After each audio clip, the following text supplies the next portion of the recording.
Welcome, everyone, and thank you for coming to the second night of our annual transition event for elementary and middle school audiences. We're very excited to have you here.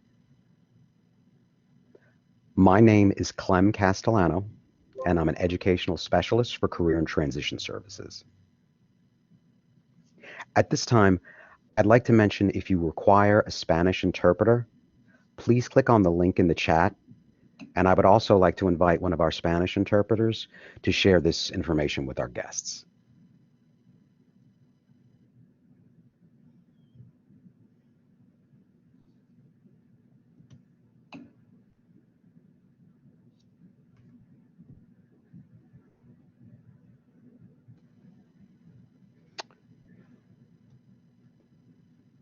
Okay, I'm not quite sure what's going on, but I'm just going to go ahead and move forward, and hopefully if we have any Spanish-speaking guests, they will see the link in the chat.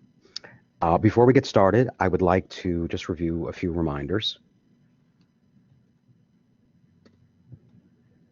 There we go. This presentation is being recorded. Please use Google Chrome as your browser for optimal performance. Audio and video is turned off for participants, but you may privately chat with moderators. And webinar recordings and evaluations will be emailed to you later this week.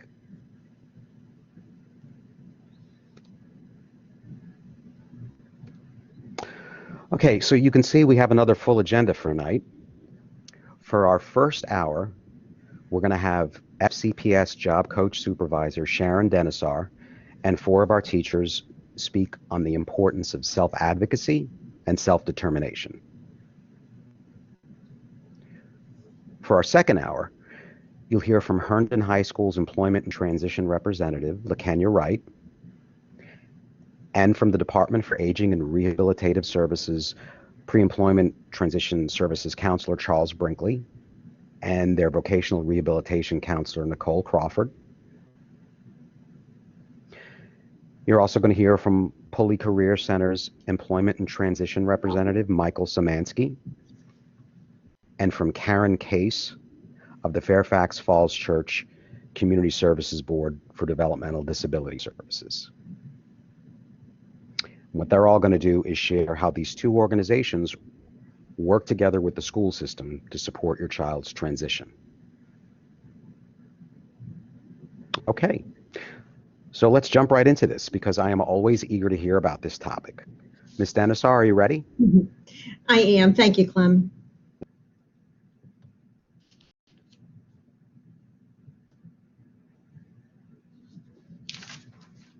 Thank you all for joining us today. Our presentation this evening is called Self-Determination, Starting in the Elementary School and Beyond.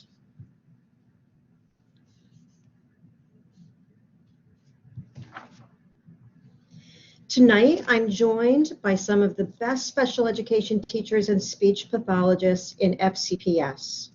And later in the presentation, they're going to share some of the work that they're doing related to self-determination development in the classroom.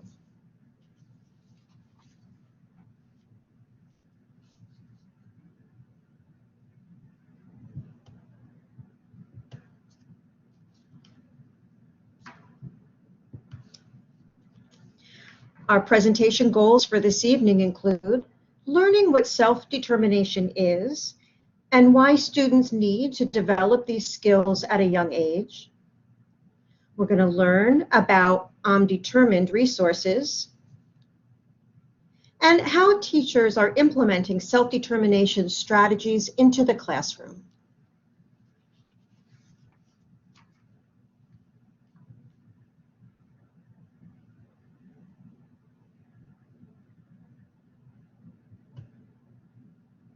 So let's go ahead and dive in and learn what a self-determined individual looks like. A self-determined individual is a person who understands themselves, who knows what they need to be successful, they know their strengths and weaknesses, and they take control over their own life. They understand their disability, they understand the purpose of an IEP, what an accommodation is, what an accommodation they need, and they develop their own long-term goals that they feel are attainable. Research indicates that if a student is self-determined, they're likely to be successful and happy in their adult life, to improve their academic skills, and will likely reach their post-secondary goals. Because of this research and what this research tells us, this is why this topic is so important, developing self-determination. Because without self-determination, our kids are going to struggle. And students with IEPs struggle terribly to gain these skills autonomously. They require instruction and guidance in order to fully develop these skills. In fact, we have found that teaching these skills at the high school level is not enough. Starting earlier at the elementary level is the key to developing strong, long-lasting self-determination skills. Please take a minute to read the core components of self-determination on the slide.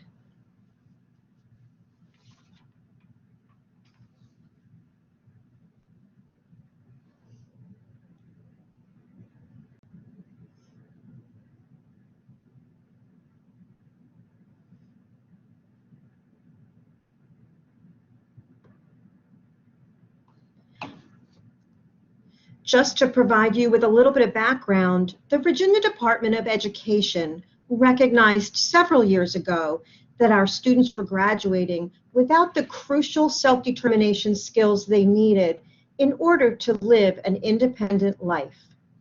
So they funded and created the I'm Determined project, which provides many resources for teachers and parents to use to teach students the core components of self-determination, which we just viewed.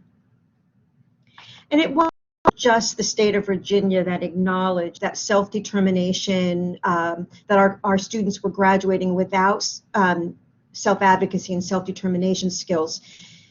Every state in the country recognized that this was a void, that our kids were not learning these skills. And so every state independently created their own curriculum for students to be able to get these skills. And we are so lucky because the I'm Determined project is an amazing resource, probably one of the best in the country. So we dropped in the chat, we dropped the website for you to look at later, later this evening or tomorrow. This website is full of resources for the classroom and home.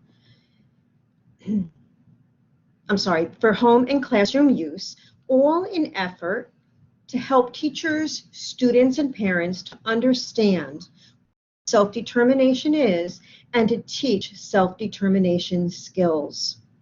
What I like about this website is that you can see students working with teachers and how they're implementing some of the self-determination skills in the classroom.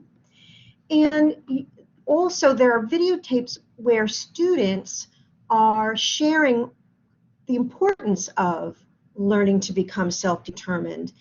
And so it's not just coming from the teachers and the parents. The students are really sharing the information to other students about why this is an important skill for kids to learn.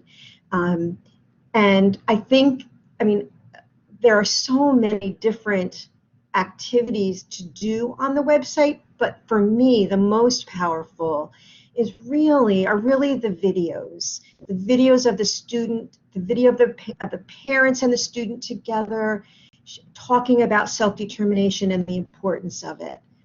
So I think you'll be as pleased as I am with the website. So looking at this slide, The highlighted material is so powerful. This project, and let me read it out loud. This project facilitates youth, especially those with disabilities, to undertake a measure of control in their lives, helping to set and steer the course rather than remaining a silent passenger. That statement, that highlighted line, is so meaningful to me because it's saying that kids are in the background and the teachers and the parent are leading the student, and the teacher and the student just kind of follows along. But what this project is saying, what I'm Determined Project is saying, is that kids should no longer be in the background. They need to be brought up to the forefront. They need to be advocating for themselves, making decisions for themselves, so they can take control over their own life. If we are helping them to take control, we then we're not going to be with them every step of the way after they graduate from high school. So we have to teach our students how to take control, how to be self-determined before they exit high school, so that when they exit high school, they'll be in control.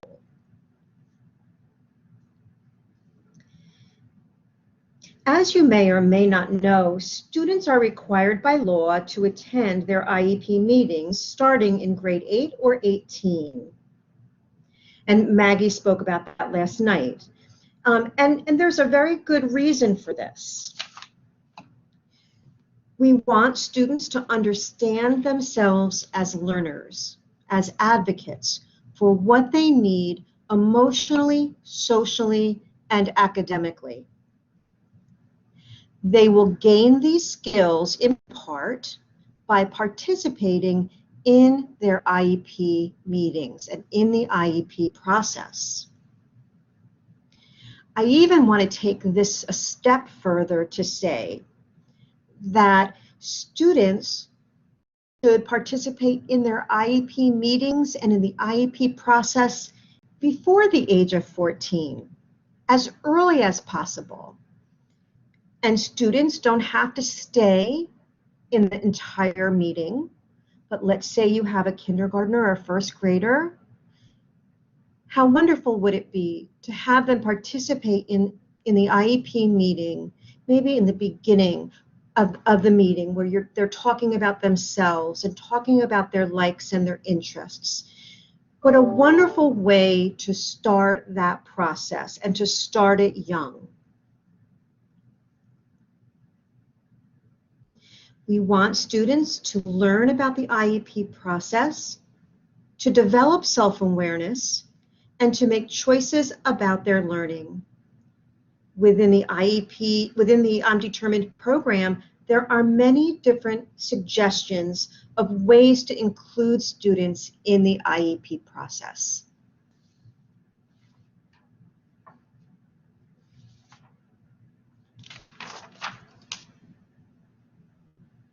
It's never too early to start helping students to understand themselves. And you may think that, well, my child knows themselves. I don't need to spend time talking about this or getting them to make sure that they know their strengths and their weaknesses. They already know. They know. But you know what? There's so many times where we have participated in IEP meetings at school, and students just struggle to identify a strength. And it is so painful for a teacher to sit with a student and say, okay, tell me some of the things you're good at. And they absolutely cannot answer that question. They have such a low self-esteem. And so what teachers will do is say, oh my goodness, you're so good at doing this. You're so good at helping others. You're so good in math with your multiplication facts. And we want kids to be able to know what their strengths are, to sit and think about and reflect on their strengths. In addition, we want them to know what their weaknesses are.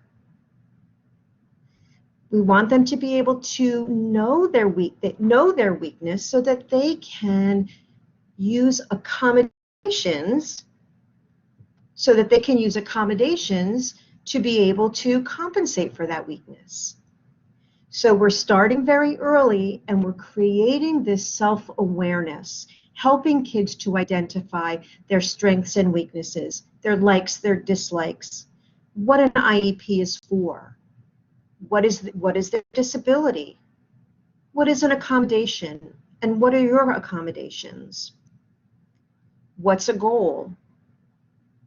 How can you participate in your IEP meeting? So these are all questions that really require discussion, and not just a one-time discussion, a discussion many times throughout the course of the year, especially when you have a meeting, an IEP meeting coming up. But don't limit it to just to get ready for the meeting. Have that conversation year-round and frequently.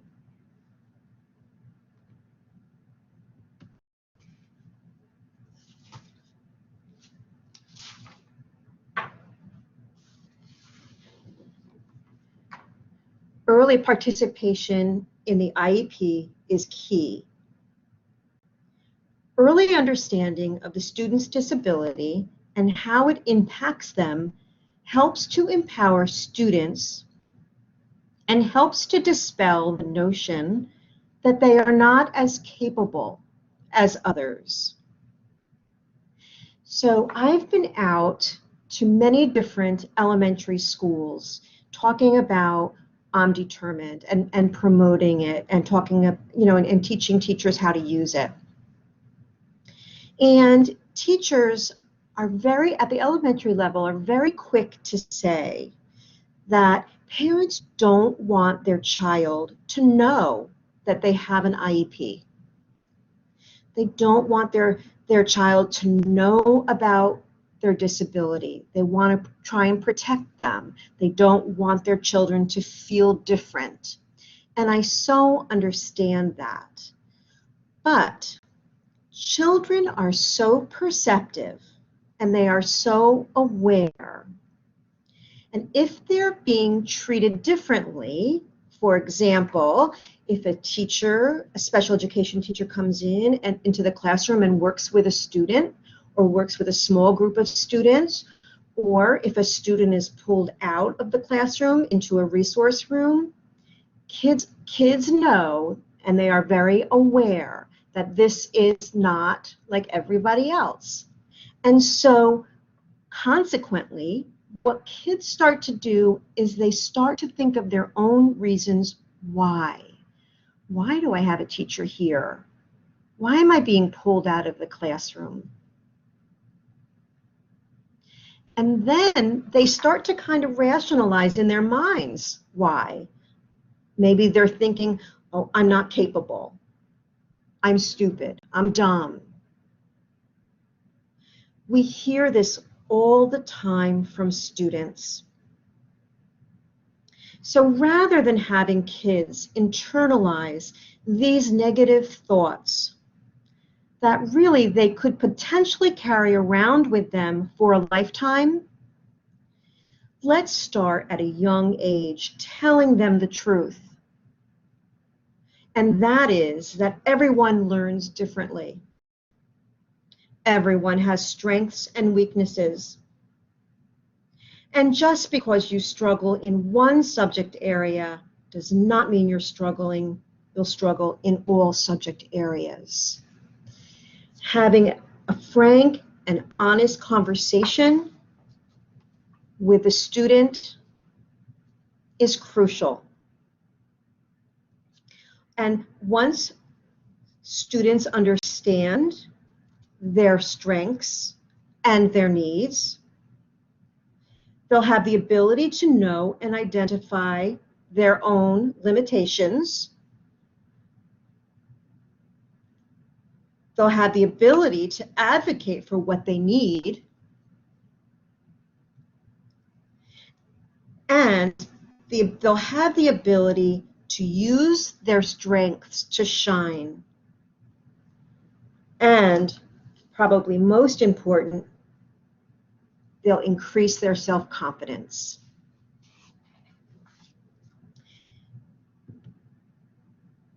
Whoops. Okay, this is the slide. So I want to draw your attention to this slide. As your child starts to participate in the IEP meeting, this is a wonderful resource that will help them to understand the different parts of the IEP document. Now, if a student goes into an IEP meeting and they don't understand what the meaning is of all of the different parts, it really is kind of a waste of time. So students have to be prepared when there's an IEP meeting, and parents and teachers can do this together. They can go through this resource book, and it's a wonderful resource where the different parts of the IEP are broken down into the most simplistic terms. So it will help students to understand why they're doing this, what the point of the section is. So it really is a wonderful resource, and we dropped the link for this resource in the chat for you. And also, many teachers are using this resource in the classroom already. So it really is quite a nice resource. Okay, now that we've talked about what self-determination is and why students need to possess these skills, let's take some time, to view some of the work from teachers in FCPS, and this will be kind of fun to see some of the creativity that's happening in the classroom. So we're going to start with Jennifer Bloom from Terraset Elementary. And Jennifer, are you ready? I am ready. Thank you so much. Hi, everybody. It's actually Blum, but that's okay. I'm very used to children calling me Mrs. Plum. So sometimes I think I'm in the clue game. Thank you for the correction. So I think I can, yeah, excellent. So I wanted to tell you guys, I'm kind of a natural storyteller, so I wanted to share with everyone my I'm determined story, which really does start with my own child.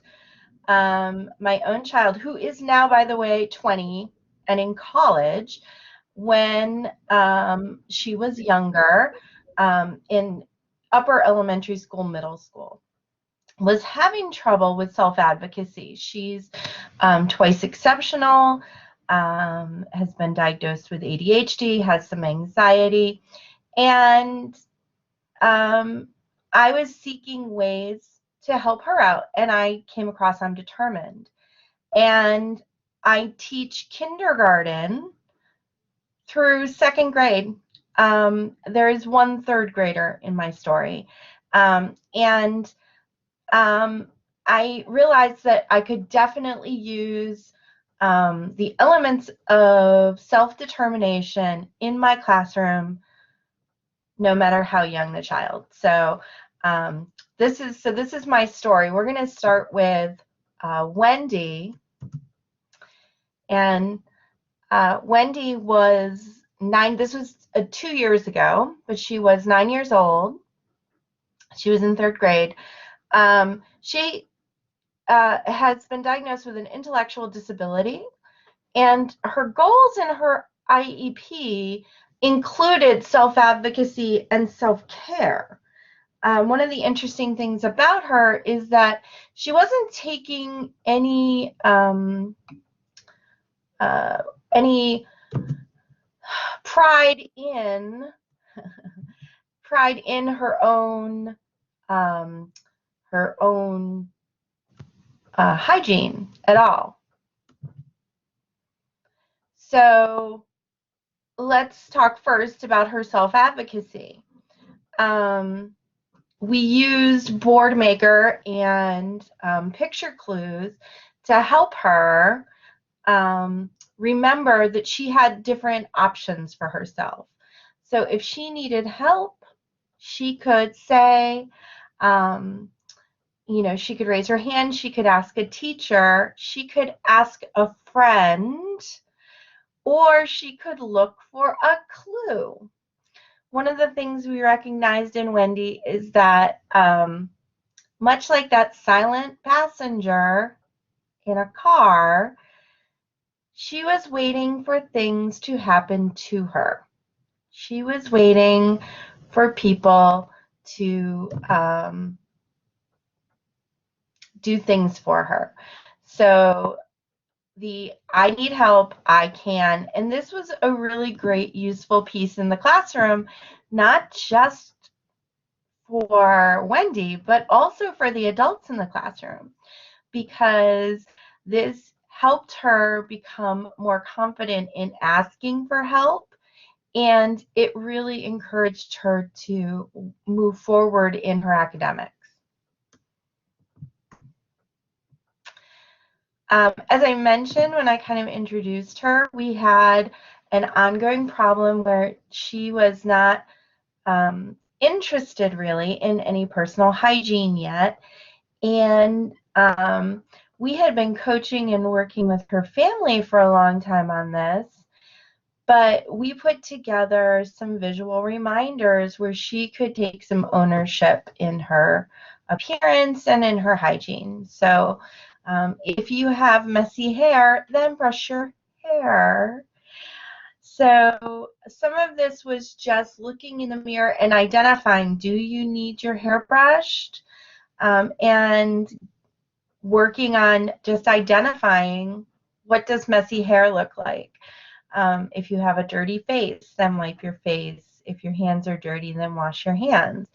So this was a morning routine with an adult where she could look in the mirror and really work on her personal hygiene. And we really appreciated that. So Wendy, by the way, now is in 5th grade. And she no longer works with me, which makes me sad. But I get weekly updates from her current teacher about all the great progress she's making. And she's learning virtually right now, and she's going to stay virtual. And she's just a powerhouse. She's asking for help. She's taking care of herself. So I'm really pleased to see her progress. So this is a slightly, really different student. This is Josh. Josh at the time was 7 years old. He was in 2nd grade. He received services with a specific learning disability. What we noticed was that he had a very slow processing speed. He needed a lot of time, and I think as teachers and adults, sometimes we let the stress of the world leak through to our students or our kids around us. And Josh definitely felt the stress of that. If somebody really wanted him to answer quickly or process some information quickly, he would quickly get upset. He would, so this was very stressful for him. His IQ was in the high normal range, so we weren't looking at a student who was low, who had a low IQ. We knew that Josh could definitely grasp some higher concepts. So you might want to use, up on the upper left of your screen, there is a little magnifying glass. And I'm going to suggest that you use that to really zoom in on Josh's personal statement. Josh, a lot like the students we were talking about earlier, has participated in his own IEPs. And he put together, using PixWriter, this statement, all about me. So I sometimes have trouble making choices. This was his own, he drove this. This was all his idea. You can help by, and I love that he wanted to tell adults, the adults around him, 7 years old, he wanted to tell the adults around him what he needed. So impressed with him. You can help me by, give me only 1 or 2 choices at a time. Wow. So sometimes we think it might help to give kids a lot of choices, or give them the world, but he's saying he really only needs 1 or 2 choices at a time. And I might forget what I'm doing. I might forget what I'm doing. You can help by, give me visual reminders. I work slower than other kids sometimes. You can help by, give me some extra time to finish my work. So I was really impressed with, at 7, how Josh could absolutely advocate for himself. He participated in his own IEP. This next student is actually Joe. Joe is 7 years old. He's in 2nd grade, and I work with him currently. He has an intellectual disability as well as other health impairments. He has frequent seizures. He was virtual, and now he's face-to-face. So we had 2 days last week. Thank you, Snow, and he was back today in the building. So one of the things that we put in Joe's current IEP is a goal that Joe will confer with an adult and reflect on his behavior daily, identifying positive behaviors correctly, 60% of the time. So here's the thing with Joe. He very much wants to have a great day, but he wants other people to determine what a great day is. So we're helping him to identify what's a great day. Did he stay in his learning space? Did he listen to adults? Did he do his work? And really, this is about taking his responsibility from the external, or his motivation from the external to the internal, so that he can be motivated and excited about his own work. So I'll have to give you a follow-up. Today he got all 3, and he was super excited, but he will still ask, can you give me a great day? So we're trying to switch his mindset over to, what did you do to have a great day? So I want to thank you guys. That's awesome. Wow. Jen, thank you so much. And you really did nicely display examples of students advocating for themselves, and that's just what we wanted to hear. Thank you so much. Thanks a lot, everybody. All right. Next, let's hear from Jennifer Delaney, an elementary teacher at West Springfield and Bush Hill.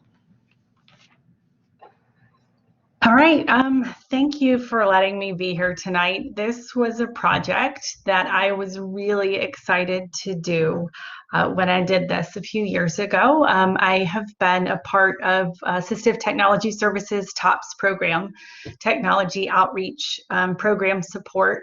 And speaking of self-determination, they let us choose how, we got to pick what kind of topics we wanted to learn about. And I was very interested in I'm Determined and in the concept of self-determination. It was fantastic to hear from members of that team who work for the Department of Education. In the conversations, they shared this fantastic, they call it the periodic table of self-determination. And I thought this is such a great resource. I said, so what do you have for all of these fantastic, you have all of these words and all these definitions? They said, yeah, that's kind of one of the things we want to do. So this was kind of the project I took on. And really what it is understanding, as Sharon said earlier, that there are 9 parts of self-determination, and they're all very important skills to learn. They also are skills that build upon each other. So we absolutely want our students to become self-aware individuals, to know their strengths and weaknesses. But the question for me became, where does that start? How do we start at the simplest part of that?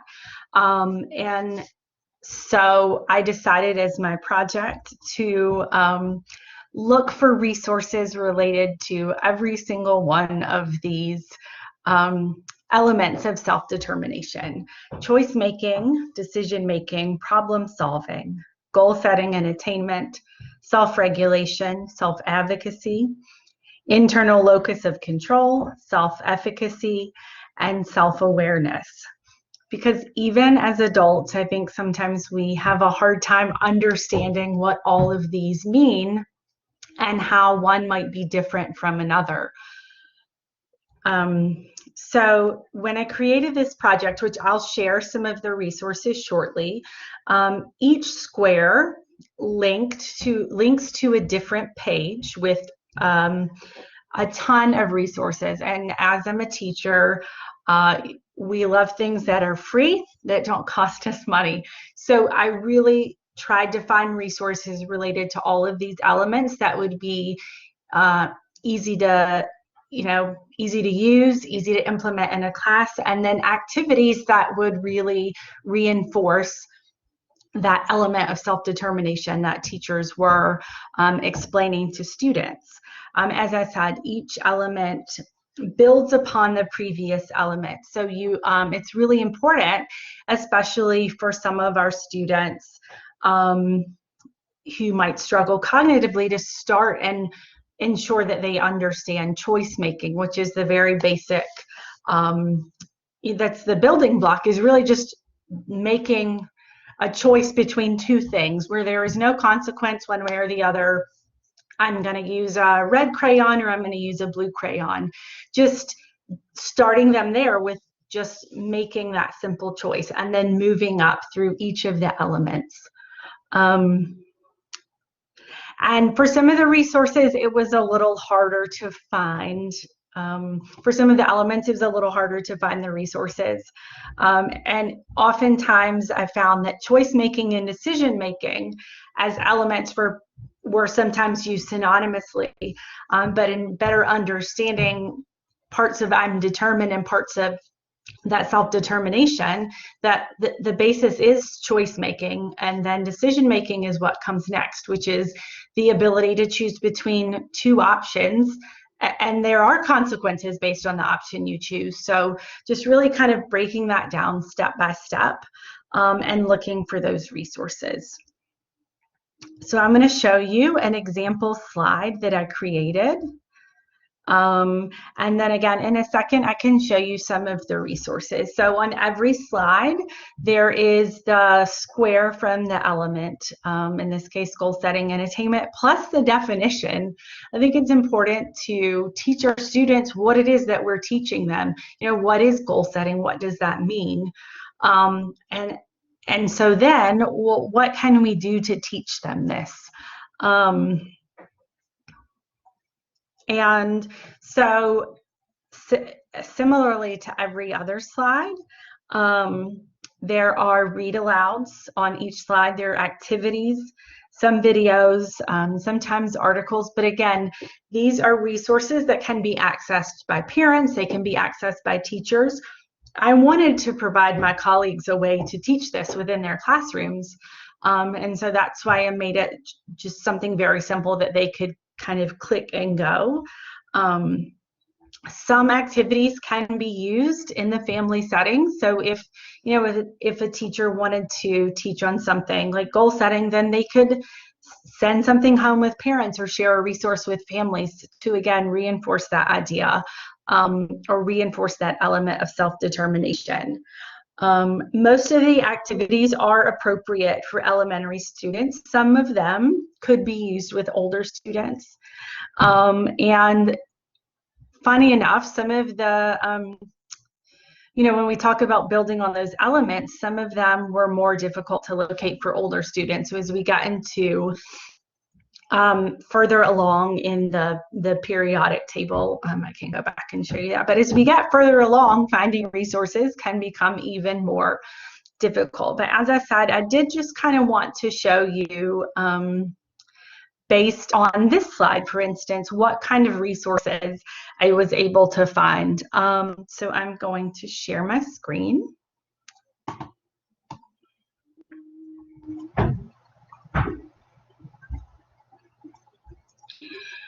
So this one just happened to be, again, a teacher who had already come up with some ideas. Again, why reinvent the wheel? So this was the teacher who had already worked with her students with goal setting. And so she goes into the process of breaking down a goal, why we need to set goals, and then how to do it with students. Again, just a very easy resource for other teachers to use or even parents to use. And the best part is, again, that it's free. So that is one example. I can certainly share, oh, sorry about that. I didn't realize it was going to stop sharing that. I can share, I'm going to share another one super quick. This is just a, this is a video created by the Harlem Globetrotters to inspire kids to set goals. It's kind of a longer video, so I don't want to, you know, make us go through all of it. But again, just another activity that teachers could do, a very quick thing to kind of get students in the mindset of setting goals. And I can show you one more.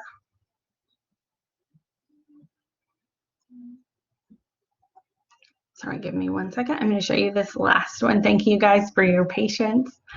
Another teacher favorite here is Brain Pop. This one, again, is a video about goal setting. Students really love these. They're quick. They're kind of funny. The robot guy, they love that guy. It's really fun. But again, it breaks it down in such a way that students can really understand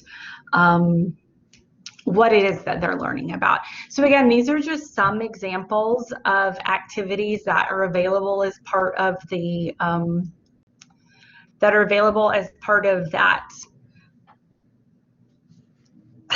Oh, that's so, thank you, Judith. Sorry, I was just reading your comment. This is, I absolutely loved this, making this. This is such an exciting thing for me to be able to make something that other teachers could access. And I think that's it. I am done a little early because I am a fast talker, but I just want to thank you for the opportunity to share this. This is really one of my favorite projects I've ever made as a teacher. Jennifer, thank you so much. And it is a wonderful project. And how wonderful to have teachers throughout the entire county using it. It says a lot about you. So thank you so much for spending time with us. We appreciate it. Sure. I'm going to go ahead and stop sharing. Oh, perfect. You guys are so on top of it. Thank you. Thank you again, Jennifer. All right. And then last but certainly not least, we have some resources from Amy Rand and Katie Nguyen, who are speech pathologists.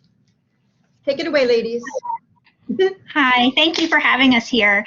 So it was actually one of our colleagues that brought I'm Determined to our school. That was Jeannie Glasser. She's one of the participants tonight. And it was so long ago, I can't remember when, but in the Good Day Plan, I'm going to switch to sharing my screen so I can progress through. But in the Good Day Plan, one of the things that we really took to, or in the I'm Determined presentation, in the I'm Determined presentation, we really took to the good day plan. And that is, as both Sharon shared on her core components and Jennifer had on her periodic table, you can see a lot of evidence in the choice making, self-observation, self-evaluation, reinforcement, and advocacy in these skills. So I will put in the chat for anyone who wants to copy it, the link for a good day plan. But I'm also going to just share that with you for just a moment so you can see how we were able to take their phenomenal idea of making sure we're teaching students that they are responsible and have accountability for having a good day every day, and identifying what are some of those things that they can use and include in telling their teachers what they like and what supports they need. So in the Good Day Plan, they have some great resources and videos, like Sharon had mentioned. Like Sharon had mentioned about some of their tutorials about how students are using them and student reflection on what they think about I'm Determined. But also in the implementation guide, some of the things that we brought to our questions are, what makes me happy?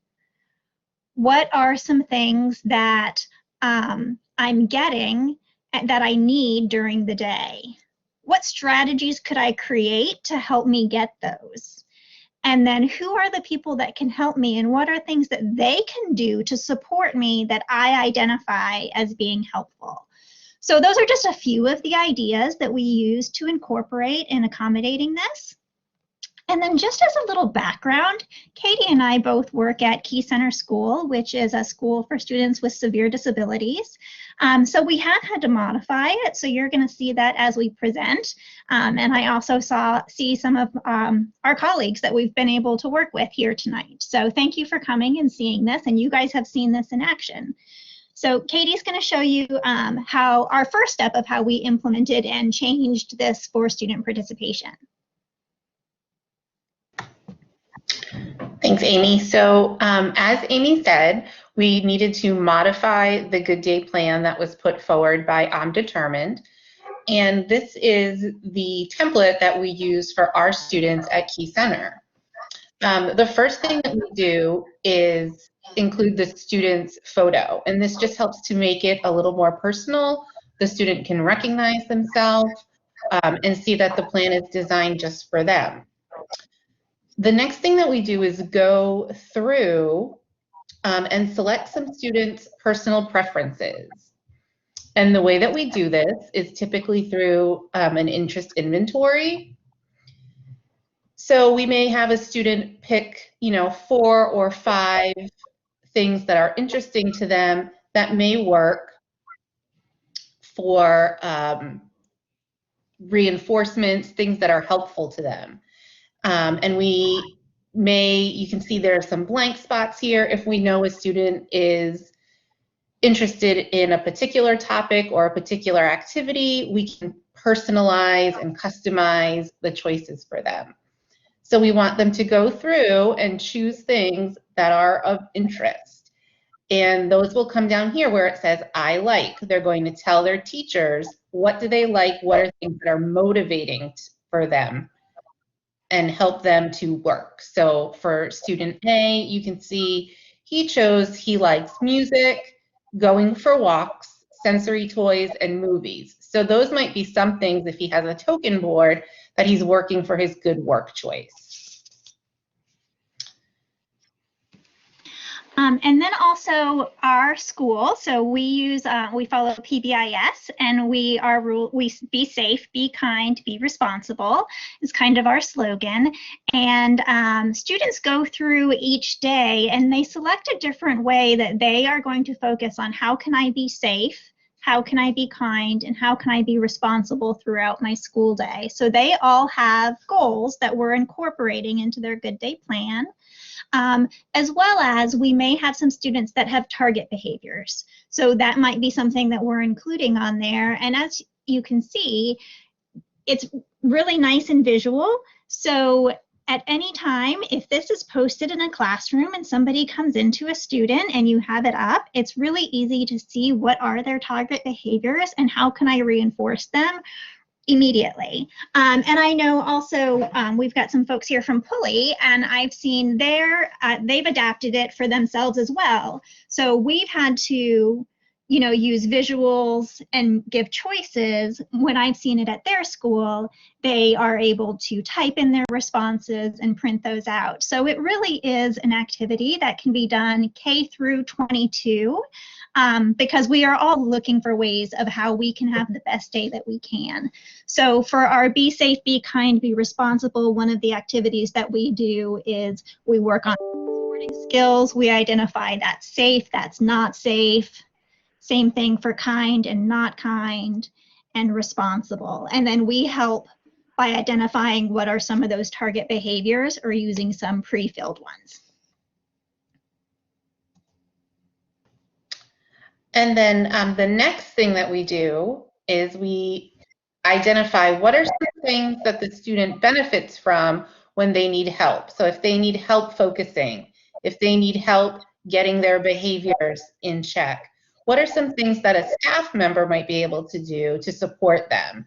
So again, the student will help to select and identify those instructional supports that staff can provide to help with success. So do they maybe like it when a teacher tells them they're doing a good job, or maybe they need to follow a first then board so that they know, what they need to do and then what the result will be. Do they need to be presented with choices throughout the day to help them be successful?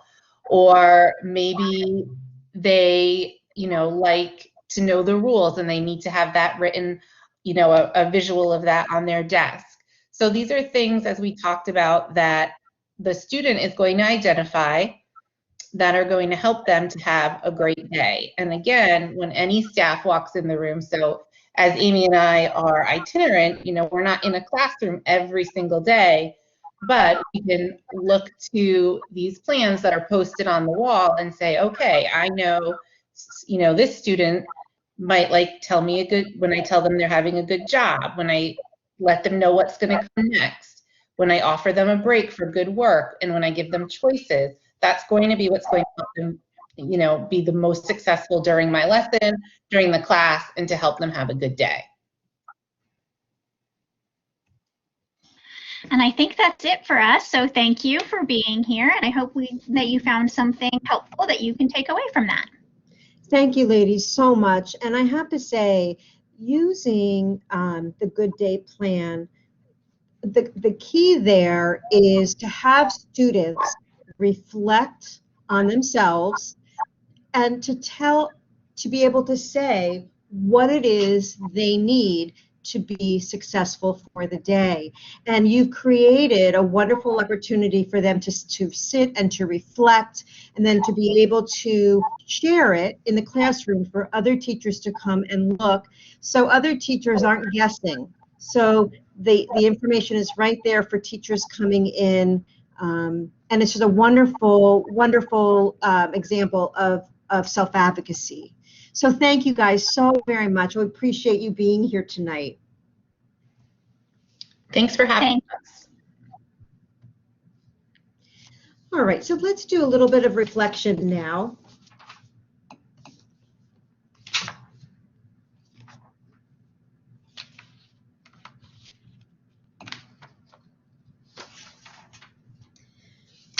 Some of our key points from tonight's presentation include I'm Determined, and I'm Determined is a free resource available to parents, teachers, and students. Teaching self-determination is meant to be a collaborative effort between school and home. Students must understand themselves as learners by knowing their strengths, their weaknesses, and their accommodations. And finally, students must learn and practice self-determination skills before they exit high school in order to be prepared to live an independent life as possible. All right, thank you so much for listening, and let's maybe open up open it up to questions. If anyone has any, please raise your hand and we'll be happy to try and answer.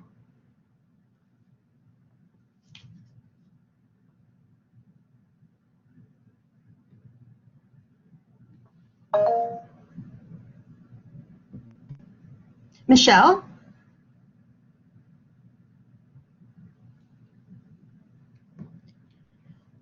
Michelle, do you have a question?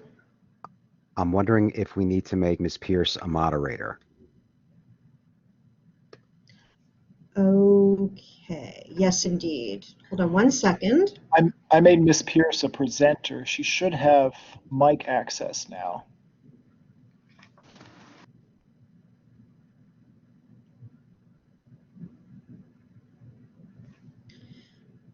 Michelle, if you don't have mic access, if you want to type in your question in the chat.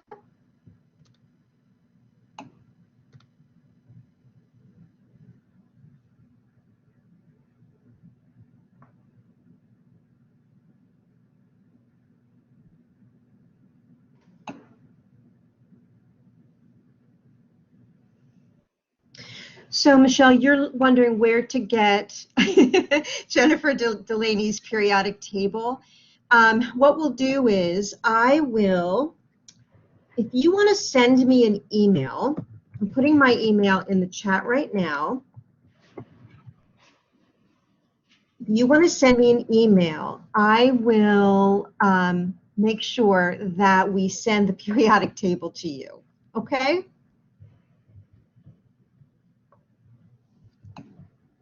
Great. Any other questions? Please feel free to reach out to me if you do think of a question. I'm happy to spend time with you on the phone or by email. All right. Thank you, Clem. Thank you, Trevor.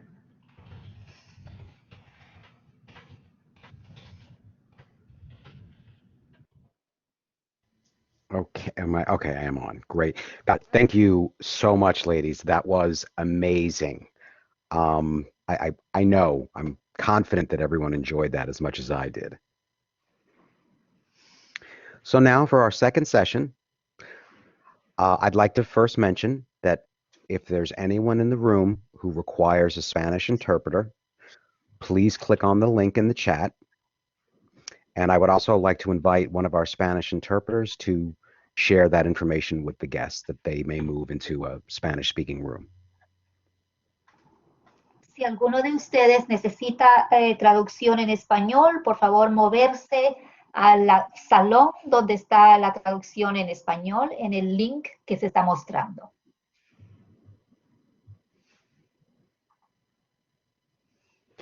Thank you so much. I appreciate that. Okay, so in addition, you'll also notice that there is a link in the chat. If not, then Mr. Christensen will put one in there. This will take you to a short form that allows us to collect feedback on the session you just heard. So I'd like to ask for everyone, if you could please click on that link and complete the survey. We'd really like to hear from you so we can continue to make our events better and better every year. Okay, thanks again. And now it's time to jump right into our next two presentations. And we're going to hear how the Department for Aging and Rehabilitative Services, which is known as DARS, and the Community Services Board, which is known as CSB, we're going to hear how they collaborate with FCPS to support your child's transition. We will first hear from DARS. Are you guys ready to go? We are. Thank you. Go back a slide. Okay. Good evening, everyone. And we would like to welcome you to the orientation regarding transition services offered through the Division of Rehabilitation Services, which we often refer to as DARS. The purpose of this orientation is to help you understand DARS Vocational Rehabilitation or VR program and how it may help youth with disabilities in their transition from school to adult life.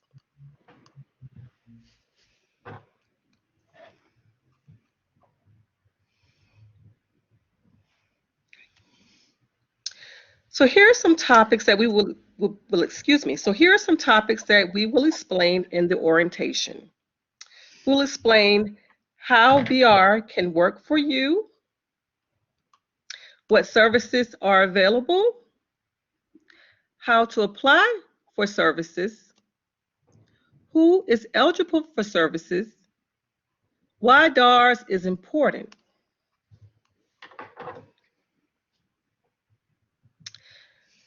So next up, we're going to turn it over to Ms. Nicole Crawford from DARS. Hello, everybody. Thank you for coming tonight. My name is Nicole Crawford with the Department for Aging and Rehabilitation, which we do.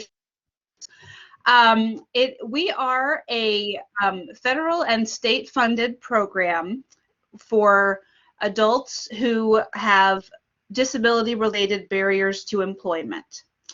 And we're going to talk about a couple different programs that we have, but all the schools in the Fairfax County public school system do have a vocational rehabilitation VR counselor assigned to them, and we partner with the employment and transition representatives at each of those schools to get connected with students. Okay, so a couple of the our pre-employment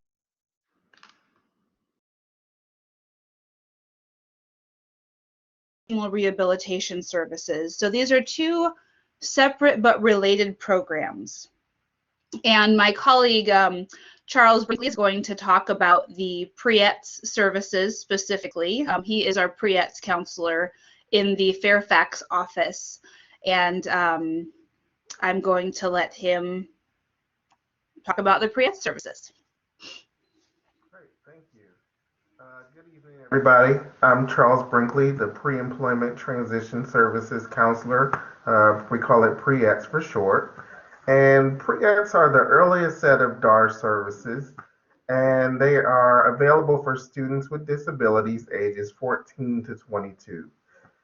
These services are intended to provide an early start at career exploration and preparation for life beyond school.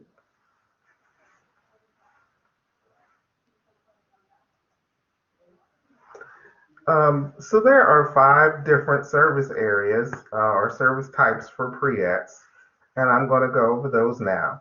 The first one is job exploration counseling, and that might include things like working with students individually or in a group, completing interest inventories, exploring the labor market. So if a student's interested in a particular field, we help them to explore the opportunities that are available in the area, what kind of education they require for that career pathway, and maybe even introduce them to some career speakers so that they can become familiar with the opportunities and the day-to-day tasks associated with different careers. Work-based learning experiences is another service we provide. And that provides hands-on experiences to students from services such as maybe an internship or a volunteer opportunity, or even paid or non-paid work experience. Then there's counseling on opportunities for enrollment in post-secondary education and training programs. That's a lot of words to say, helping students to understand education and training programs beyond high school. And that may include things like a 2-year college or a 4-year college, or maybe even a vocational training program. We have other programs connected to DARS. One is called WWRC. So helping students to become familiar with their options, understand admissions criteria, financial aid, and anything associated with post-secondary education. Then there's workplace readiness training. This helps us to work with students to develop social and independent living skills, as well as skills to allow them to not only be able to obtain employment, but be able to maintain employment in a competitive work environment. And lastly, there's instruction in self-advocacy. And this might include things like helping students to understand their rights and responsibilities, how to request accommodations, or even how to disclose their disability and when that may be appropriate in a workplace environment.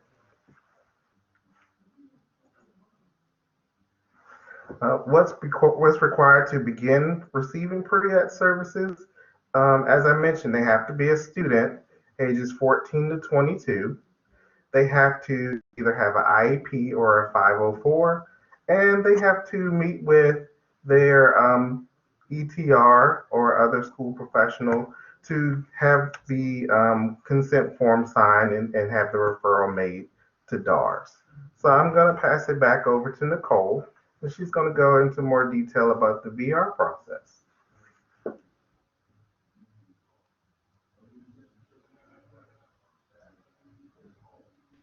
Hello? Sorry, I got disconnected for a minute. Can you all hear me? Yes. Okay. All right. So the vocational rehabilitation process is the next step in employment transition services. Typically, students, like Charles said, would apply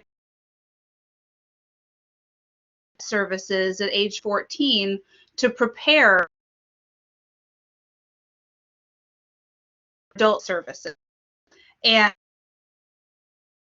presentation heard previously couldn't have been a better precursor to what our services are, because the student or client is the person who is running these services.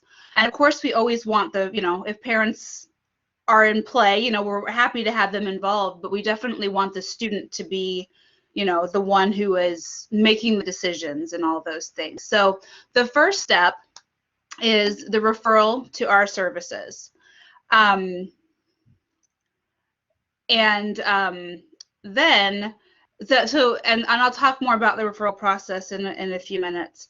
So then we would schedule an intake meeting where we would talk to the student and parents about, get to know the student a little bit and ask them questions about their strengths, their maybe some of their barriers to employment, their interests, things that they don't like to do. So kind of a lot of what we were talking about before. And the slides are moving. There we go. And so at this intake, we would talk about the application for services, we would sign that paperwork, and then begin our eligibility process. So for our services, a person has to be, have a barrier to employment, be eligible to work in the U.S., and be able to benefit from our services. So work independently out in the community. Assessments we do sometimes before.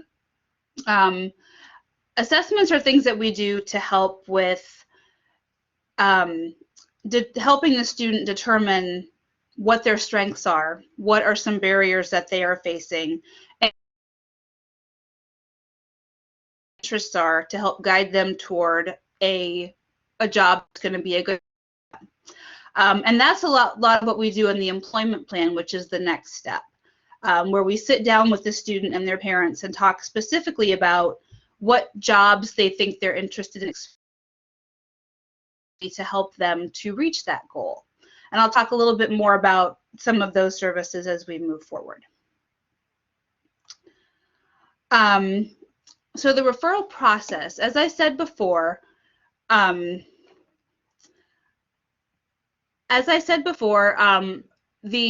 employment and transition representative at the high school would know who the DARS counselor is for each school. Let me try to change my internet here. I don't know what's happening.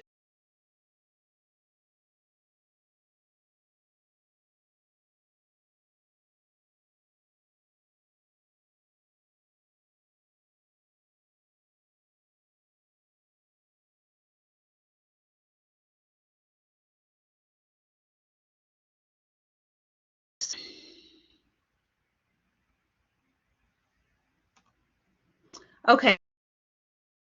I'm sorry, am I back? Okay, so the student can refer themselves. The student's family or guardian can submit the referral. The employment and transition representative can submit the referral, or other community-based services providers, such as the Community Services Board that we'll be talking with a little bit later. So what would happen would be that the student and their family would contact that DARS representative and schedule a time to do the intake meeting. And then at that point, like I said, we would do the application for services. So the criteria for eligibility, as I mentioned before, is that an individual must have a disability-related impediment or barrier to obtaining, and that can be physical, cognitive, a mental health disability, or any kind of a diagnosed disability. Any student with an IEP or a 504 plan is eligible to apply for DARS services. And thing is that the VR services must be needed for an employment outcome, meaning that the person would need to actively engage in our services to be, for a successful outcome. Be legally eligible to work in the United States and be present in Virginia, whether that is if they're going to college in Virginia and they live in another state, or if their home address is in Virginia. So the role of a rehabilitation counselor. We are trained counselors who work with individuals and their families, schools, and other agencies to create a plan for employment and successful life beyond high school. We have a few services for independent living skills that I'll talk about a little bit later as well. The rehabilitation counselor is the person who would determine the eligibility for DARS services. And one of the things that we also do is help the student to identify barriers to competitive employment and help to determine feasible employment goals. And that is done through some of the assessments that we do. And developing an IPE, which is an individualized plan for employment, to achieve the individual's employment goal. So some of the examples of services that might be on that employment plan are guidance and counseling, which is a big one for us. That is basically where we sit down with the student and just kind of talk about the barriers and what they're really good at and how we can help them to determine employment outcome would be for them. Career exploration, like Charles said before, that's a big service that we offer even after the pre-employment transition services, because that will continue on through college, and if the person's going to college, or any vocational training that we help the person with.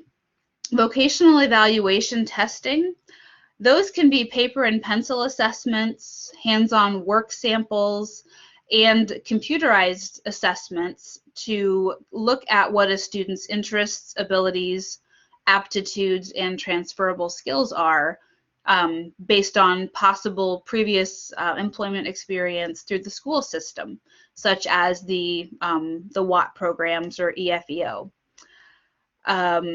Job seeking skills, again, that's kind of an extension of one of our pre-employment transition services, where we help with resume development, applications, finding and applying for jobs, helping with interviewing skills, and we do have a job club that we do on a regular basis to help students learn about these skills. Supported employment. That is a service that we will that we kind of contract out for with our community rehabilitation providers. And that is something that if an individual needs specific help, maybe on a more one-on-one basis, we can certainly talk about being able to provide that service. Vocational training. I will talk more about the Wilson Workforce and Rehabilitation Center and on another slide. But we do have options for that, and we also counsel students on options for post-secondary training, including college, certifications, and maybe local vocational programs if necessary and appropriate. And this is done to help maximize their employment potential. So we definitely want people to go above and beyond and not just find a job, doing something that isn't necessarily skilled. We want to look at what their skills are and help them to find a job that's going to be a good fit. We also have rehabilitation engineering and assistive technology. That is used struggle with time management, scheduling, who maybe need reminders to do certain things. And that can be anything from an app on an iPhone or an Android to, adaptive equipment for individuals who have more. So that's a wonderful service that we have as well. The Wilson Workforce Rehabilitation Center, that is Virginia, which is about 2.5 hours from our area, if you will. And that is that's our vocational training campus. And they provide individuals with, comprehensive and individualized services that lead to employment and improved independence.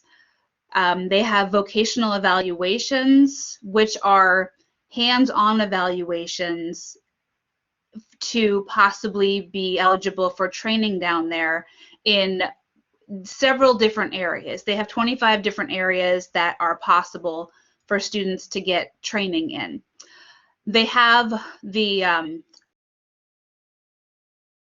education program, or PrEP for short, and that is a life skills course. It's 9 weeks long. On there, it's set up like a college campus basically, so students can go there and kind of have that college experience and just get the training that they need to be successful in a job. They also have medical rehabilitation and other group services to help individuals with specific types of disabilities to overcome those barriers and be successful.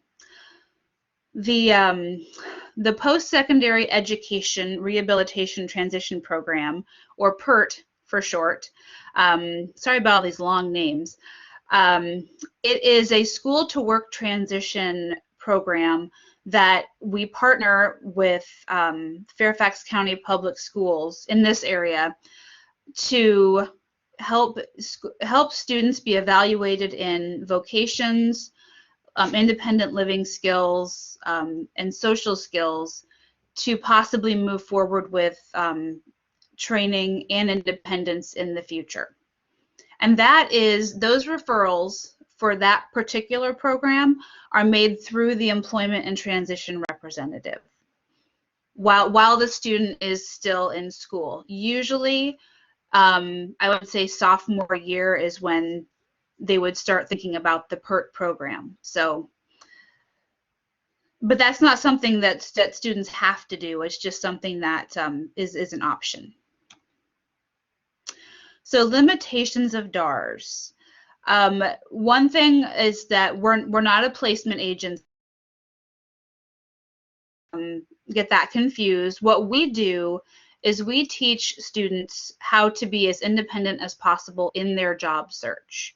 So we teach them how to, like I said, fill out applications, how to work on their resume. And these are a lot of things that students get help with while they are in the Fairfax County Public Schools. So it's very much a continuum of services. And so the participant must actively engage in their own job search.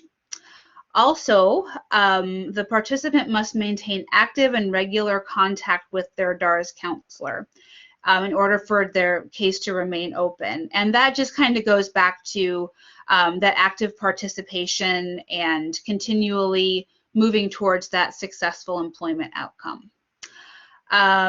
So I spoke about the supported employment earlier, and that's one of those outside services that would be dependent on financial participation to see if DARS could pay for that. But DARS cannot pay for services for students, including education and vocational training or job coaching, if the individual does not meet DARS financial needs criteria, and that's either based on the receipt of SSI benefits or the taxes that they're claimed on.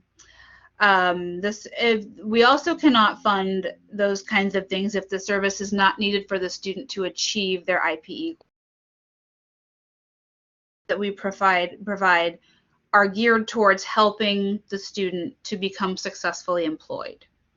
And if there's evidence that might not be the best fit for that particular, that's looked at through assessments and talking with the student about what their interests and are.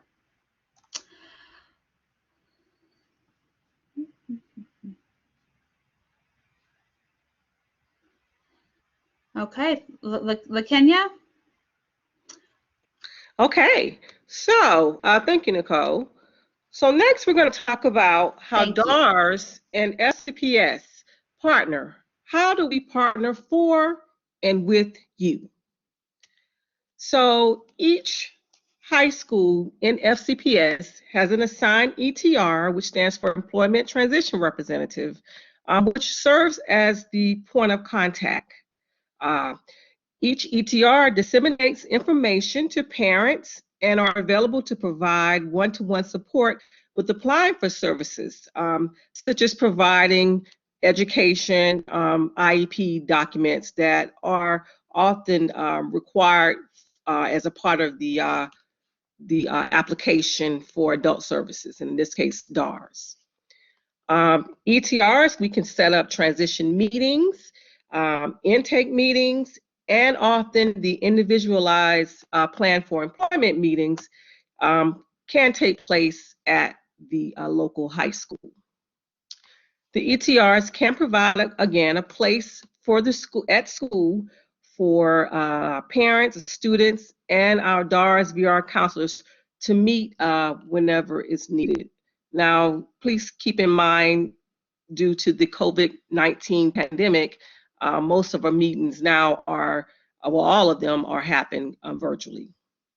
So as for DARS and FCPS works cooperatively while students are enrolled in school. We heard earlier regarding the pre-ed services. ETRs provide families with pre-ed information, and families contact Mr. Charles Brinkley for the initial meeting. And why is that? Again, it goes back to self-advocacy. We want the student and the family to take the lead on applying for services. However, the ETRs and the VR counselors, we stand in support, and we're ready, willing, and able to support you in the application process all the way through eligibility and intake. And pre-eds typically will start, students can enroll in pre-eds as early as 8th grade or age of 14. So normally 8th grade, 9th grade is when that starts. So for applying for adult VR services, this is something we typically encourage students to consider when they're getting ready to graduate or age out. So students and families, again, contact the DARS counselor to schedule an intake meeting. However, your ETR is there to support you and answer as many questions as we can. I've actually, as an ETR, had a student that wanted to practice with me their phone call. And that is something that we do that helps build self-advocacy and build that self-efficacy that when a student is advocating for themselves, that they feel confident in doing so. The pre-ETS and VR services are held outside of school hours of operation. Now, I want to talk a little bit about that. Pre-ETS services are held off campus. However, each school has a DARS council that's assigned, and often DARS councils are, come to the school not to provide direct services per se, but to disseminate information, to share, information that may be beneficial to students, so they can get it firsthand, as opposed to always hearing information from us as ETRs. Okay, so again, next slide, how do we partner for and with you continuing? So FCPS students should start their career exploration as early as elementary school, and that was discussed earlier. By 8th grade or age 14, each student will have a transition plan as a part of their IEP. The transition plan drives the IEP services, and often the IEP team will recommend that students consider DARS pre-ETS services, again, as early as 8th grade or age 14. And again, VR services are recommended typically the last year of school of the year of exit. Regarding DARS, DARS counselors are invited to our IEP meetings, as counselors are considered a part of a student's IEP team if they are clients of DARS. So DARS often will, if asked, conduct information sessions one-on-one with families. But once a student actually becomes a client of DARS, then they are invited to the IEP teams as a participating member. The pre-ETS counselor is available to attend IEPs at the request of the parent, because as a parent, you have a right to bring whomever you choose to your son or daughter's IEP meeting. This is very important, the last point, consent for release of records. Know that FCPS, we have to get consent in order to communicate and release information to anyone outside of school. And I know DARS does as well. So what is the outcome of our collaborative efforts and partnership? So DARS focuses permanent, competitive, integrated, independent employment in the community. That is the goal of DARS. Student participation is an indicator of successful employment. Again, that goes back to self-advocacy. DARS, again, is not an employment placement agency. In other words, there's not jobs just waiting for a student. However, they support students in finding and keeping and maintaining competitive employment. For FCPS, we want to ensure we provide all students with available resources for employment and training opportunities. Therefore, we provide an array of supports and services for our students in regards to transition services. And also that all students are provided opportunities to gain the skills to exhibit our FCPS's portrait of a graduate attributes. Next slide.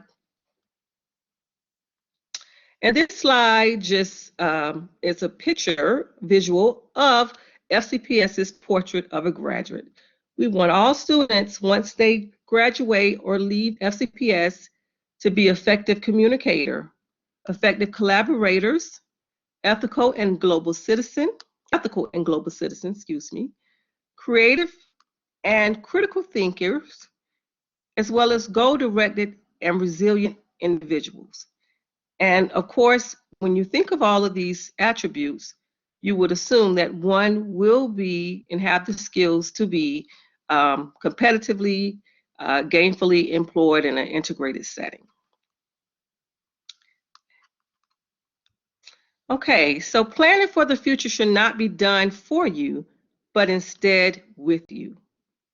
So we have many community partners that may work with you. Tonight, we're highlighting DARS and CSB, but there are others. And tips for you and your family. Start early. It's never too early to start. If you have students in elementary school, school counselors is a great starting point. Even at home, talk about your jobs with your students. Talk about things that they like doing. Highlight their strengths. And we provide the parents with the transition toolkit. And in that, it has different objectives that we would hope that students will have mastered once they age out or graduate from FCPS.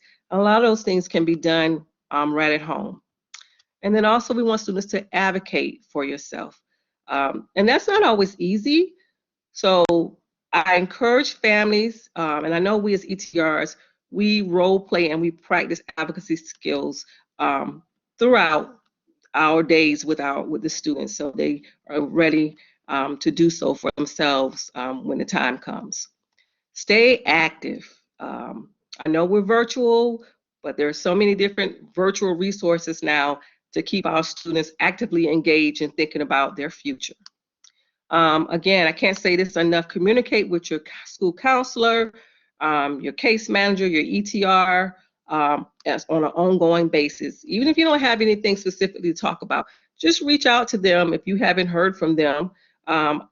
They love to hear from you, and I guarantee you it will be something you will leave with that you didn't have before you came. And please don't be afraid to ask questions. Even if you think you already asked a question before, ask it again. It is okay. Maybe the second time around, you may learn something or have a different perspective on things. And so the last slide, this is contact information. And Nicole, I feel like you or Charles would be best to talk about the best way to contact you all.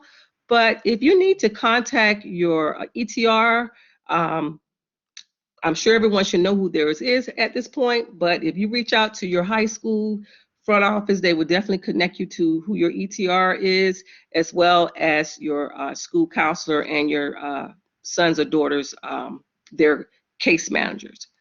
So DARS, Mr. Brinkley or Ms. Crawford, you guys can close out. Okay. Well, thank you, LaKenya. That was great. So basically, I think the best way, if you have a student in high school, it's best to go to the employment and transition representative and get the name of your DARS counselor and give us a call. The main office for DARS is down in Henrico, Virginia, but up in this area, we have an office in Alexandria and Fairfax and Leesburg. So depending on where your student is going to school will kind of depend on which office that is. So the phone numbers are there.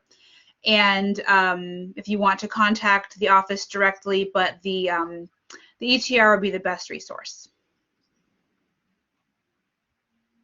Okay, so that concludes our portion of tonight's session.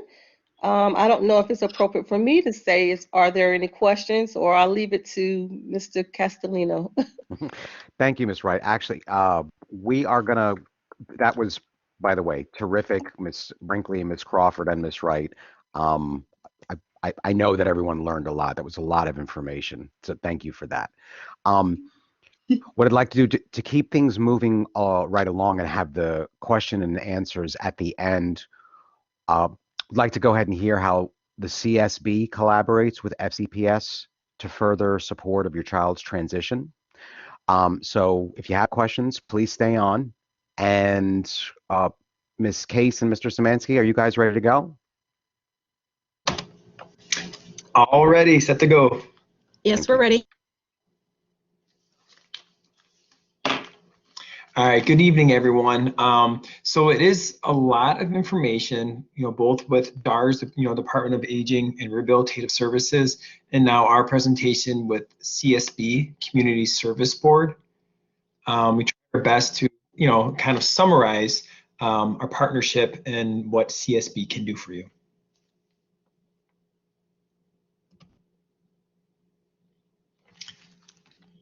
Okay, first, I'm going to speak of the role of the Employment and Transition Representative, ETR.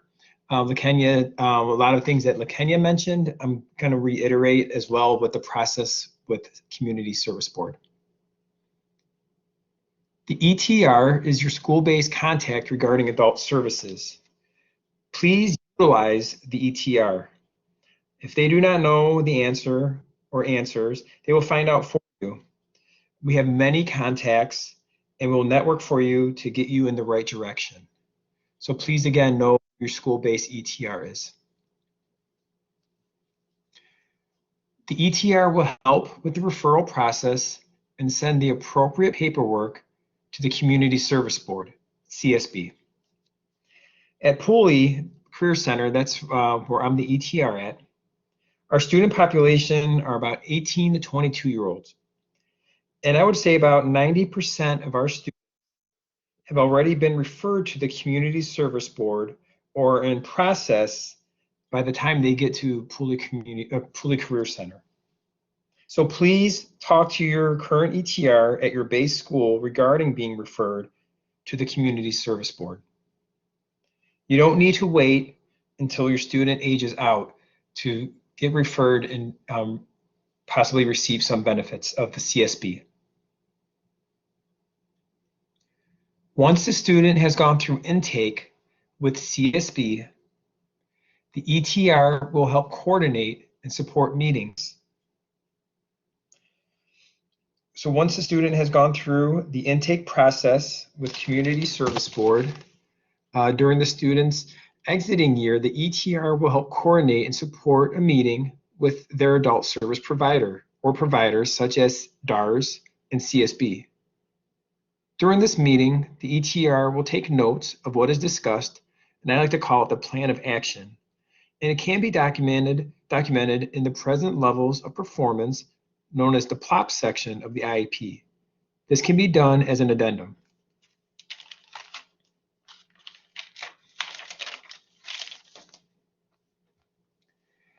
The ETR, with your consent, as LaKenya mentioned earlier, can provide the CSB with updated information on the student, such as updated IEP information, the student's LOSA, level of support assessment, and any current evaluations, such as the socio-cultural, the educational, and psychological evaluations.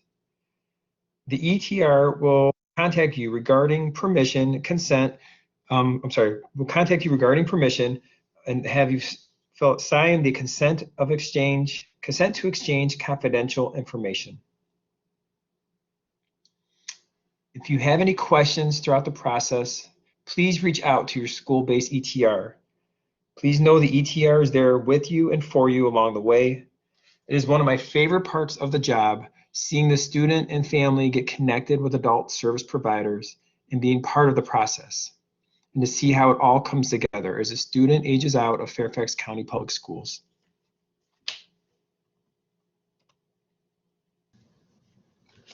Okay, so my name is Karen Case, and I'm a transition support coordinator with the Fairfax Falls Church Community Services Board, or CSB. The CSB is a local public agency that provides services for people in our community who have behavioral health disorders and or developmental disabilities. Transition services are provided through a cooperative agreement between the CSB, FCPS, and DARS. These three agencies work together to facilitate a successful student transition to adult services upon exiting FCPS. Each high school is an assigned transition support coordinator. Adult services, for example, day support or supported employment, are not directly operated by the CSB. Instead, they're operated by private providers in the community who have contractual agreements with the CSB. Transition is really a cooperative process. I know that's been said many times this evening, but it's really true. The team generally includes the student, their CSB Transition Support Coordinator, their Employment and Transition Representative, or ETR, from the school system,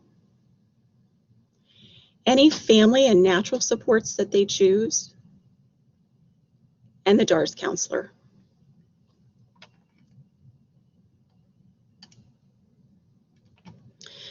During the final year of school, the team will work together to help the student develop a transition plan. Transition plans are individualized, and they might include any of the following.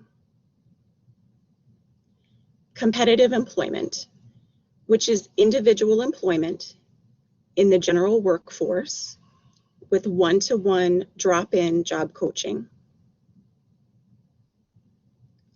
Group supported employment is group employment at a naturally occurring job site with continuous job coaching. A day program, which is support at a center or in the community with a variety of skill building activities geared toward various life areas such as health and safety, social, recreational, or volunteer. Day support can offer support for higher medical and behavioral needs. Post-secondary education, which can be a certificate or degree program at a college, university, or a trade school. Or the student might choose a more individualized approach through the CA's Self-Directed Services program. With self-directed services, the funds are made available directly to the family to purchase support services for the student. Activities must be community-based and can be recreational, educational, vocational, or volunteer in nature. Self-directed funding can be used to hire staff to provide one-to-one support or to purchase services from a program such as the Mason Life program or College Steps, for example.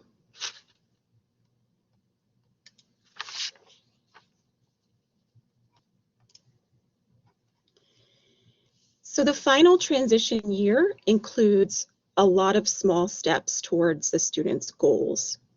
Some of these include the senior IEP transition meeting, where the student will discuss with their team their interests, goals, strengths, and support needs, and develop a plan for next steps.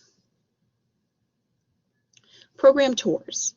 Most programs, whether it's day support or post-secondary education, offer tours. And tours are a great way to see if a program is a good fit for the student. Prior to COVID, we were doing a lot of in-person tours. During COVID, there may be some virtual tour opportunities. And I'm sure after the COVID-19 pandemic, we'll return to in-person tours as well. Program applications are required for day support, supported employment, and post-secondary education. And make sure that you ask your team if you need any help with completing applications. The student will participate in interviews and assessments with the programs that they applied to. If the student is working towards employment with DARS, then throughout the final year, they'll be working on the various activities that are outlined in their employment plan. And then coordinating transportation. Unlike with the school system, transportation for adult services is the responsibility of the individual and their family to set up and pay for any transportation costs. Some transportation options that graduates use are carpooling with family or friends, using ride-sharing services such as Uber or Lyft, utilizing public transportation with a reduced fare Metro card, Metro Access, which is a door-to-door paratransit service, and individuals with Medicaid may have transportation benefits, specifically for transportation to a day support program. The CSB support coordinator can give you more information about the transportation options and show you how to apply for transportation resources and services.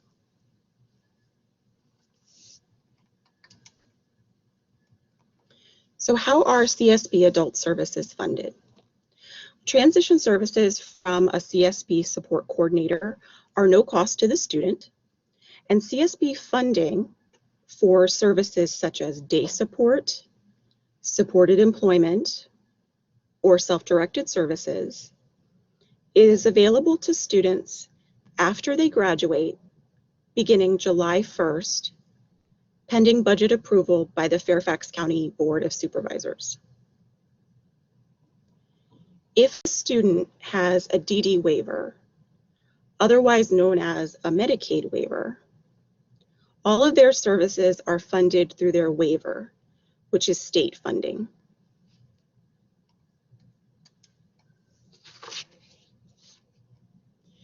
If a student would like to open a case with the CSB's Developmental Disability Services, the family should call our main number, which is 703-324-4400, and ask to speak with an intake worker.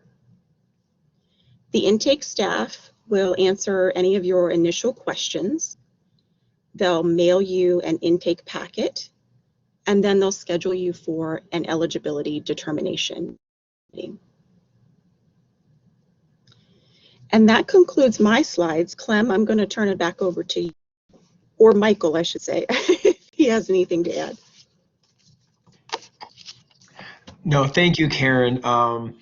Again, this is one of my favorite parts of my job with FCPS, being the ETRs, working with these phenomenal agencies, the CSB and DARS. There's so much out there for our students, and it's something to be very proud of about living in this area of the country. All you, Clem.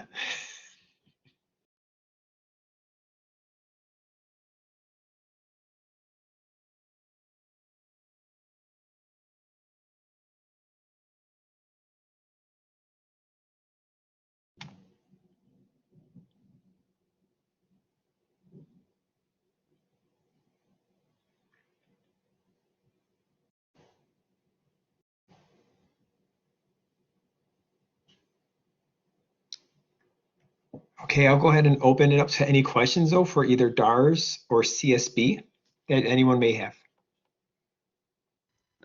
I apologize. Did I turn my mic off?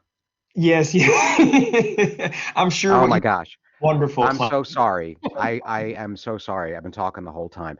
So I thank the two of you. 3 home run presentations in a row is what I said. And then I asked if we could go ahead. I apologize. If we could jump into questions, because we actually do have some questions from parents. And the first one is, how and where can my child explore job categories or get vocational training? This is Nicole with DARS. I can field that one. The pre-employment transition services are going to be the first way through DARS. If your child is at least 14 years old, he or she can sign up for those services and begin to participate in our services that we offer to help with job exploration. As the student progresses through school, they can then sign up for our adult vocational rehabilitation services and possibly do training at the Wilson Workforce Center or we can also discuss possible training locally based on the student's interests and abilities. Is that helpful? That's terrific. Thank you so much. And as long as we're still on DARS, parent also asked about the 9-week program that was mentioned by DARS, and if you could please share where that program is or what that program is. Yeah, absolutely. That's one of the programs down at the Wilson Workforce Rehabilitation Program. It's our PREP program, PREP for short. And as stated, it's 9 weeks long, and the focus is independent living skills as it relates to employment. So at this program, the student would learn about employment, firstly, but also things like doing laundry, learning how to do a budget, grocery shop, learn a few cooking skills and things of that nature. So that's something that students will typically do after junior or senior year. It's open to students whenever, as long as they have a adult vocational rehabilitation file open with DARS. But the first step there would be, what's that? Sorry. That's okay. I think someone just turned their mic on by mistake. Oh, okay. So is that helpful? No, I thought that was terrific, and for the parent who asked, please, if you need further information, please let us know. It's great. We have a lot of great questions coming in. I'm taking them in order. We're definitely going to get all of them. Another question that was asked earlier was after my child ages out of the school system, what kind of services can they get and where? And I just want to preface that whoever's going to answer that with it really depends on what your child is eligible for. School, that this public school your child is in right now is an entitlement service. Whether you're general education or special education, every child is entitled to a free education in public school.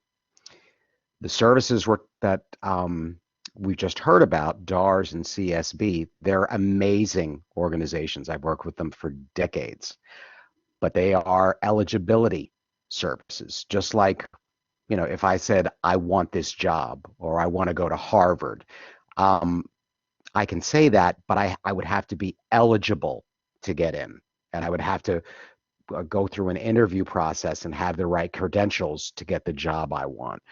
So it's a shift in thinking when we're thinking about DARS and CSB versus the public schools. But having said that, now the parent question is, what kind of services can I get and where?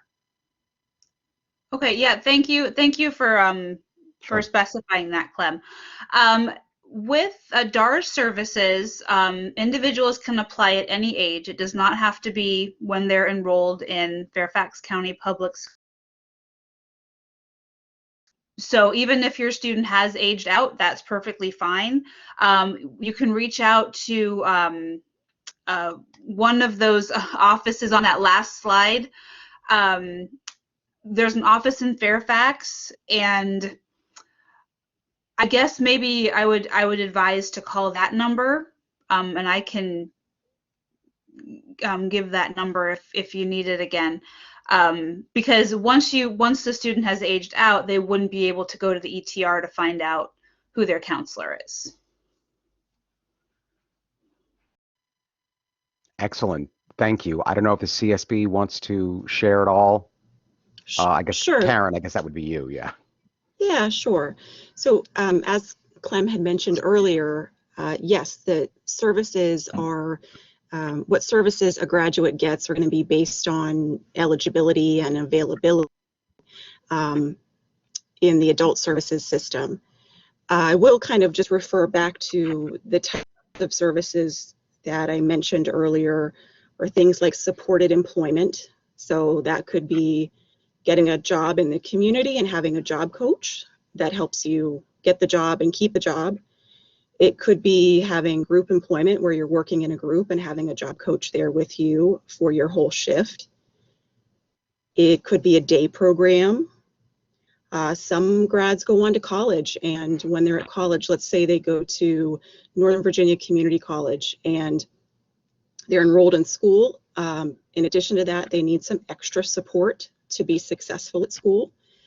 They might use a program like the College Steps program, which is a peer mentor program to help them be successful at college. And then we have self-directed service, which you can really kind of create your own schedule and create your own activities. So those are some examples. That's terrific. Thank you. And Ms. Case, as long as I have you here, I don't know if you know the answer to this or not, but someone asked if tours are available for the day programs for students who are aging out this year. So the opportunities for tours at day programs have been really, really limited this year because of COVID-19. There are a few providers that are still doing some tours virtually. I can think of maybe 3 off the top of my head. Most aren't.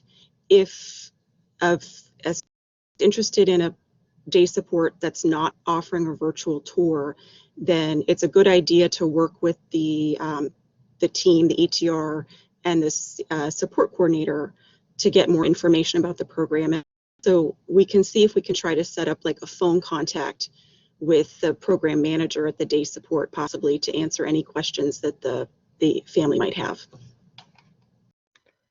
Thank you so much. That's terrific. And the next question is for DARS. It's actually 2 questions. I'm going to combine them because they're both about WWRC. The first question is, how long do students typically stay at the Wilson Workforce Rehabilitation Center? And is there a wait list to get in? Okay, good questions. Based on the program is going down there for, like I said, the prep program is 9 weeks. There is a vocational evaluation job tryout that usually lasts for 5 days, where the student can try out up to 3 different areas that they're interested in. So there's a week for that. If the student is recommended for training down at the Wilson Workforce Center, based on their performance on the evaluation, then those training programs could last anywhere from 6 months up to a year, depending on the program. And during that time, the student would be able to, live in the dorms, go to the, do the activities on campus and those kinds of things. So those are the main programs that we have down there that have like a time limit. If a student were to go down there for medical services, that would depend on the services needed.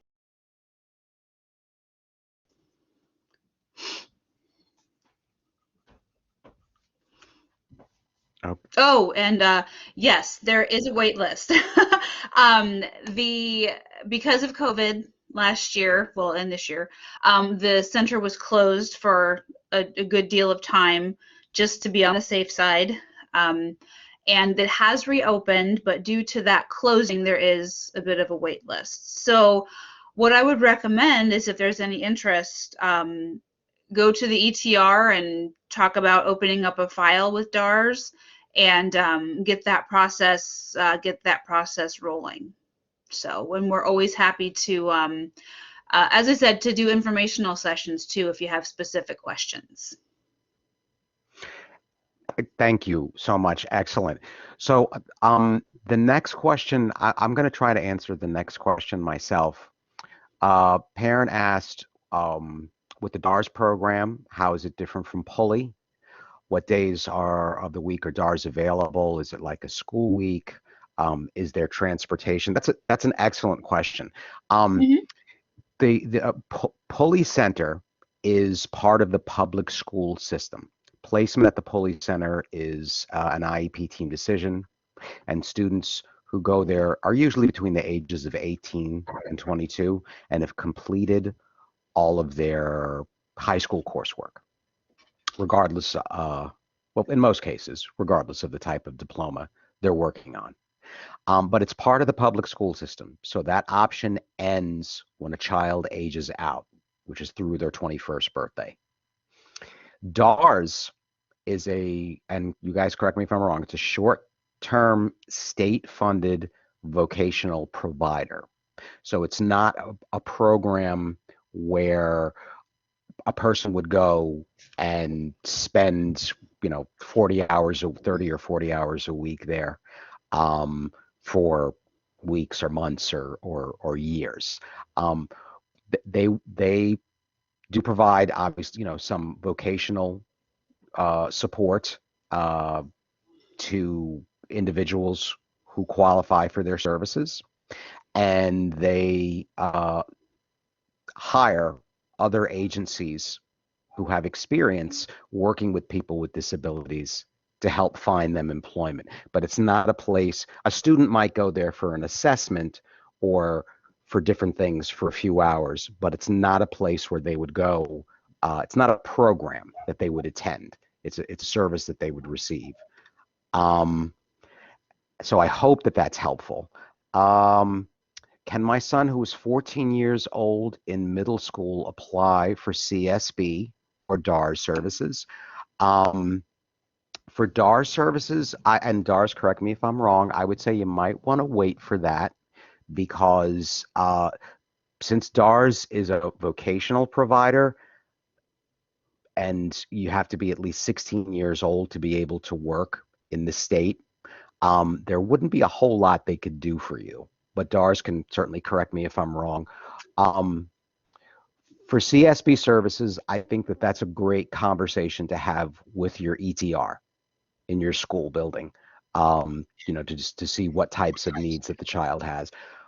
But I don't know if DARS or CSB wants to chime in on or add to or correct anything that I've said. I think that was right on for the most part. I think that as far as being 14 and in 8th grade, I mean, with being your student would be eligible to apply for our pre-employment transition services. As Clem said, as far as any work experience, any work experiences that wouldn't be able to happen until 16, but we do have those employment preparation and exploration services that your student could participate in. So if you are interested in finding out more about that, please contact the office. I would say the Fairfax office, and if that doesn't, if your student's in a different area, then we can figure out what office would be the best fit. And I would just say for the CSB, there's no age or age limitations for applying for CSB services. So you can apply at 14 or you can apply at 34. It doesn't matter. And I will say that the CSB supports are not limited to employment, and we can do some a little bit more broad in terms of our supports. So it's always fine to apply early. Thank you both, and Ms. Crawford, thank you so much for, or excuse me, Ms. Case, for sometimes you know things in your head and you assume everybody else does too. So thank you for making that distinction between DARS and CSB. Someone asked about the government supports that families should apply for and how early. That is actually a terrific question, and what I'd like to share is that tomorrow, it really is. I mean, all the questions are good, but that one I'm hanging on to, because tomorrow night and Thursday night at the same times from 6:30 to 8:30, we're going to have, in our second hours, we're going to have 2 parent panels. And part of what that they're going to share, these parent panels they consist of parents of children with disabilities who are now adults. So they have been where you are right now. They've gone through the whole process, and what they're going to do is share what they've done, what they wish they had done differently, what their journey was like, what they think that you should do now, if they could go back, what they would do. So I think that some of the questions that I'm seeing, I think may be able to be answered. Unfortunately, we're over time, so they may be able to be answered by our parent panels tomorrow night. I think they're great questions to ask the parents. But again, we are sadly at the end. We're actually over the end. I really do want to thank everyone. Please click on the link that Mr. Christensen shared in the chat to go ahead and give us feedback on how we're doing. And again, tomorrow night, we're going to talk about college options for young adults with disabilities.